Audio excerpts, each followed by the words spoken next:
한 절씩 교독합니다. 예수께서 모세에게 말씀하여 이르시되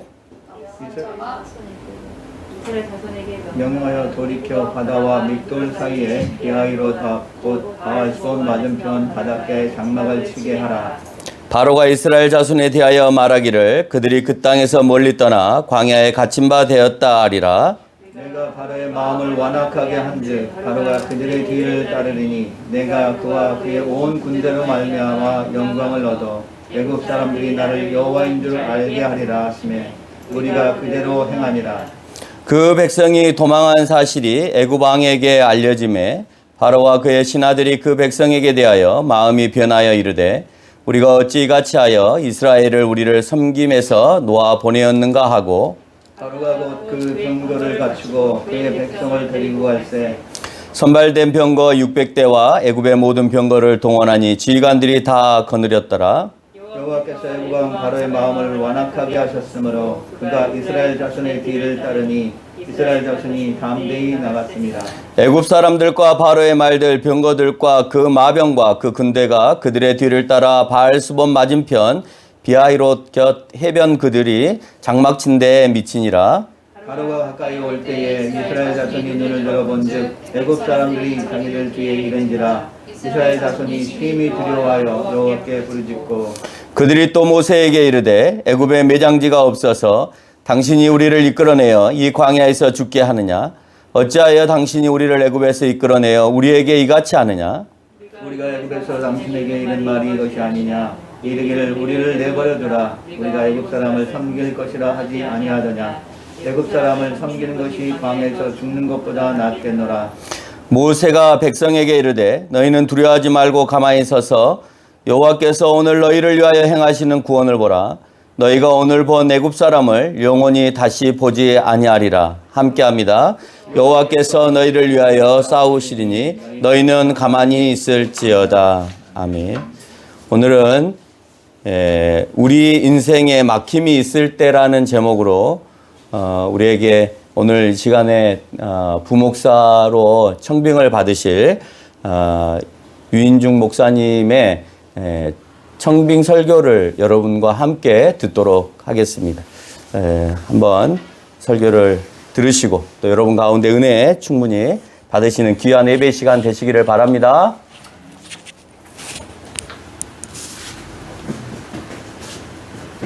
좀 칼아야 돼. 넥타이 맞춰서.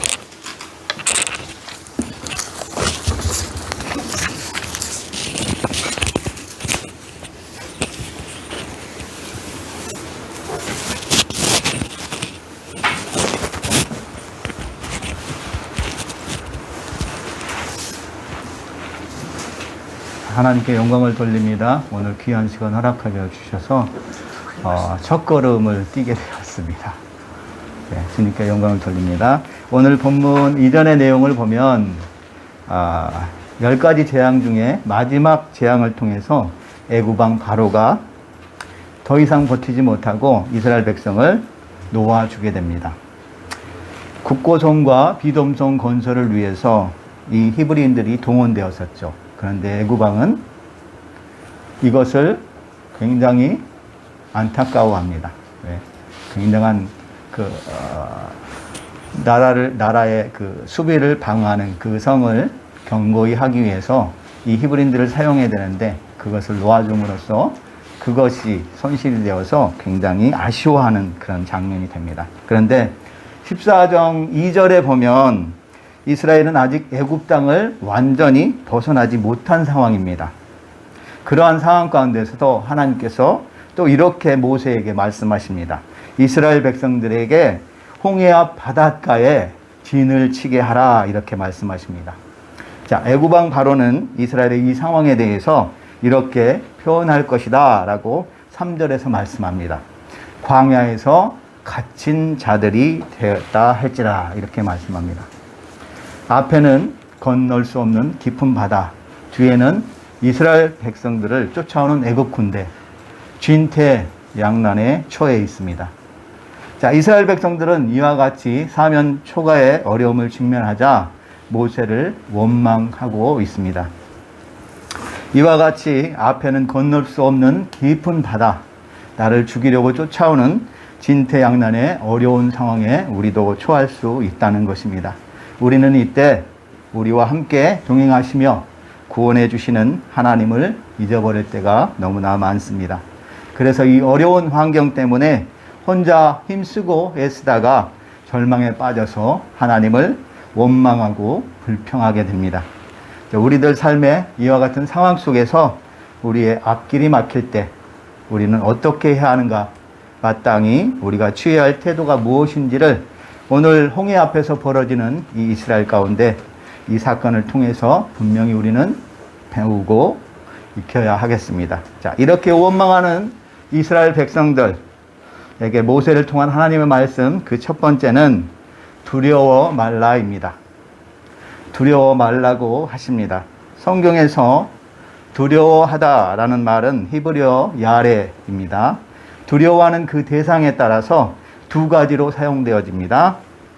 첫째는 하나님이나 또 부모님과 같은 마땅히 두려워해야 할 그 대상에 대해서 공경심이나 경외함을 갖는 것입니다. 자, 이것은 우리가 당연히 가져야 하는 그런 두려움입니다. 둘째는 하나님을 대적하는 원수들과 같이 두려워해야 할 가치가 없는 이 대상에 대한 두려움을 갖는 것입니다. 자, 이스라엘 백성들은 홍해 앞에서 홍해로 막히고 또 뒤에는 애굽 군대가 추격해 오자 그만 두려움에 사로잡혀 모세를 원망하기 시작합니다. 그러나 하나님께서는 이 모세를 통해서 말씀하시기를 너희는 두려워하지 말라 이렇게 말씀하십니다.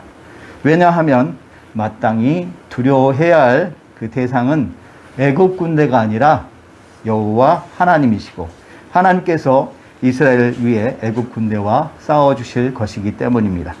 따라서 우리는 사람을 두려워하는 대신에 하나님을 공경하고 하나님의 신실함을 믿어야 할 줄로 믿습니다. 앞길이 막혀 두려워하는 이스라엘 백성에게 모세를 통한 하나님의 말씀, 그 두 번째는 가만히 있으라입니다. 너희는 가만히 있으라고 말씀하십니다. 가만히 있다라는 말은 히브리어 하라시라는 말인데 마음을 침착히 하다, 반대하지 않고 동의하다라는 의미를 가지고 있습니다. 성경 민수기 14장과 21장에서는 공경에 처했을 때 불평을 토하는 행위는 하나님을 멸시하는 범죄하는 것이라고 말씀합니다. 또 사무엘상 13장에도 믿음으로 인내하여 기다리지 않고 조급하게 행동하는 것도 망령된 행위라고 이렇게 표현하고 있습니다. 오늘 말씀에서 이스라엘 백성들은 가만히 있지 않고 하나님을 멸시하는 망령된 행위를 합니다. 출애굽기 14장 11절 12절을 다시 한번 읽어보도록 하겠습니다. 시작. 그들이 또 모세에게 이르되 애굽에 매장지가 없어서 당신이 우리를 이끌어내어 이 광야에서 죽게 하느냐? 어찌하여 당신이 우리를 애굽에서 이끌어내어 우리에게 이같이 하느냐? 우리가 애굽에서 당신에게 이른 말이 이것이 아니냐? 이르기를 우리를 내버려 두라. 우리가 애굽 사람을 섬길 것이라 하지 아니하더냐? 애굽 사람을 섬기는 것이 광야에서 죽는 것보다 낫겠노라. 아멘. 애굽에 10가지 재앙을 내려서 자신들을 하나님께서 출애굽시키셨습니다. 그런데 이스라엘 백성들은 그 기적을 고스란히 체험하고도 이스라엘 백성들은 그것을 까맣게 금방 잊어버리고 맙니다. 그리고 하나님을 망령된 행위를 합니다. 자, 비단 이것은 이스라엘 백성뿐만이 아니라 오늘날 우리들도 이런 상황에서 그렇게 할 수 있는 것입니다. 그러나 위급한 상황에서도 자신들을 출애굽시키신 그 하나님을 우리는 기억해야 할 것입니다. 지금까지 일으켜 주신 그 구원의 은혜들을 잠잠히 돌아보라는 것입니다. 하나님을 예배한 자로 우리를 불러주셨고 그래서 지금까지 보호해 주셨고 그리고 나를 인내로 이끌어 주신 그 하나님이 기억될 것입니다. 이 하나님을 돌아보게 되면 원망하지 않고 믿음으로 잠잠히 인내하며 하나님의 구원을 다시 한번 기다릴 수 있는 것입니다. 앞에는 홍해, 뒤에는 애굽 군대가 쫓아오는 이 상황 속에서 모세를 향한 하나님의 말씀 그 세 번째는 여호와의 구원을 보라입니다. 너희는 여호와의 구원을 보라고 하십니다. 너희는 여호와의 구원을 보라 하십니다.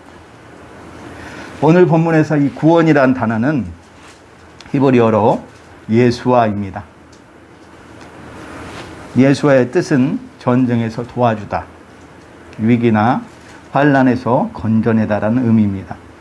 우리를 죄와 사망에서 건져내 주신 분이 있죠. 바로 예수 그리스도이십니다.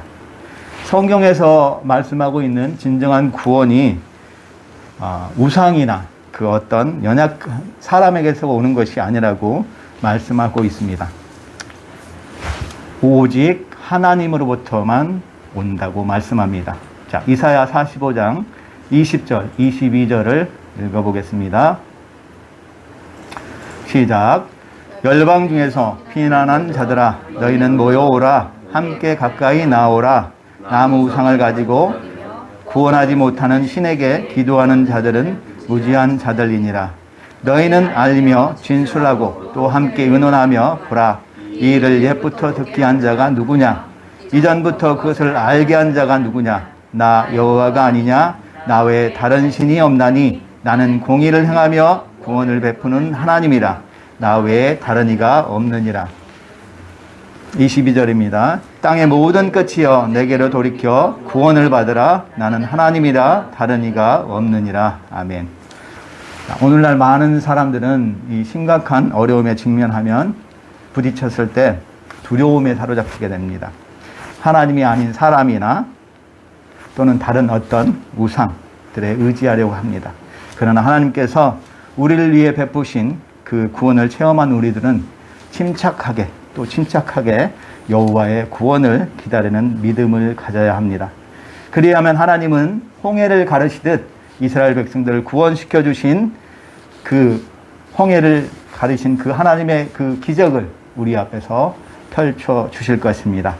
이스라엘 백성들이 이렇게 진퇴양난의 상황에서 원망과 불평을 하고 있을 때 모세를 통한 하나님께서는 두려워 말라 이렇게 말씀하십니다. 가만히 있으라 이렇게 말씀하십니다. 그리고 여호와의 구원을 보라 하십니다. 두려워하지 않는 것, 가만히 있는 것, 여호와의 구원을 보기 위해서 꼭 필요한 것들이죠. 그런데 이것 내 마음대로 할 수 없습니다. 어려운 것입니다. 이전에 10가지 재앙으로 애굽에서 이스라엘 백성을 구원하신 그 여호와의 구원을 기억해내야만 가능한 것입니다. 이것이야말로 하나님을 전심으로 신뢰하는 삶을 살게 할 수 있는 것이 됩니다. 그러나 여호와의 구원은 두려움에 사로잡혀 있을 때 기억나지 않습니다. 이 낭만을 극복하려고 내가 무엇을 해보려고 행동할 때, 움직일 때 이것 기억나지 않습니다. 두려워하지 않고 담대하게 있을 때 내가 무엇을 하지 않고 오직 너희는 가만히 있으라 말씀하신 그 여호와의 하나님을 바라보고 있을 때 우리를 위한 여호와의 일하심, 그 구원을 볼 수 있게 됩니다. 이것은 우리의 구원자 되신 예수 그리스도 안에 있을 때 가능한 것입니다. 예수 그리스도 안에 있을 때 두렵지 않게 됩니다. 요동하지 않고 가만히 있을 수 있게 됩니다. 그리고 구원자 여호와만 바라볼 수 있게 됩니다. 첫걸음의 성도 여러분, 오늘을 사는 여러분의 앞날에 여호와의 구원이 계속해서 예배의 삶 가운데, 세상의 삶 가운데 계속해서 펼쳐지기를 간절히 원하고 바라고 기도합니다. 아멘. 찬양하겠습니다.